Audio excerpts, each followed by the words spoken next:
কি গো ঠাকুরপো, সারা জীবন কি বসে বসেই খাবে? কাজবাজ কিছুই করবে না? না বৌদি, আমি জীবনে এমন কাজ করব যাতে লোকে চুল আর কান দুটোই ধরতে পারি। আচ্ছা, মনে হচ্ছে শিবানী ও ভবিষ্যতে গুন্ডা হবে। না না সুষমাদি, আমার তো মনে হচ্ছে ও ভবিষ্যতে নাপিত হবে। ঠিক বলেছ।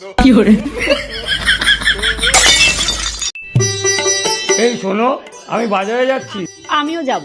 এই শোনো, আমি অনেকদিন ধরেই লক্ষ্য করেছি, আমি বাজারে যাওয়ার কথা বললেই কোনো না কোনো ছুতোতেই তুমি আমার সাথে বাজারে যাওয়ার কথা বলো। কেন বলো তো? কারণ বাজারে যাওয়ার নাম করেই তো তুমি আমার সঙ্গে দেখা করতে আসতে।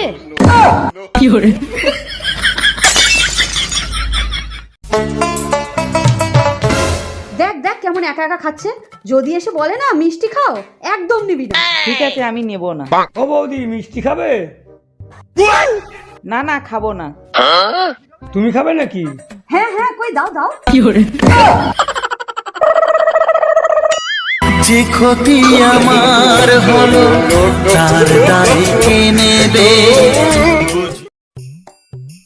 বাড়িতে কেউ আছেন? আমাকে দুটো ভিক্ষে দেবেন? এ কি জামাই? আরে ভুল করে শ্বশুর বাড়িতে চলে এসেছি। এই জামাই, শুনে যাও শুনে যাও শুনে যাও শুনে যাও।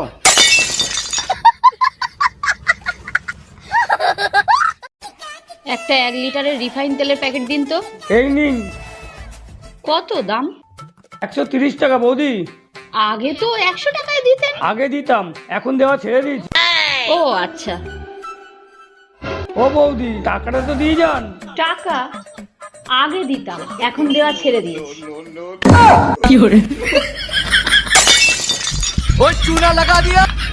তোদের দুই ভাইকে মানুষ করতে সারা জীবন কেটে গেল।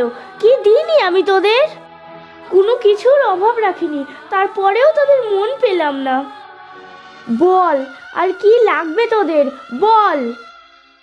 এক প্লেটে 3টে পরোটা, আনলিমিটেড তরকারি, একটা সেদ্ধ ডিম, 1 টুকরো পেঁয়াজ, একটা কাঁচা লঙ্কা, 30 টাকা।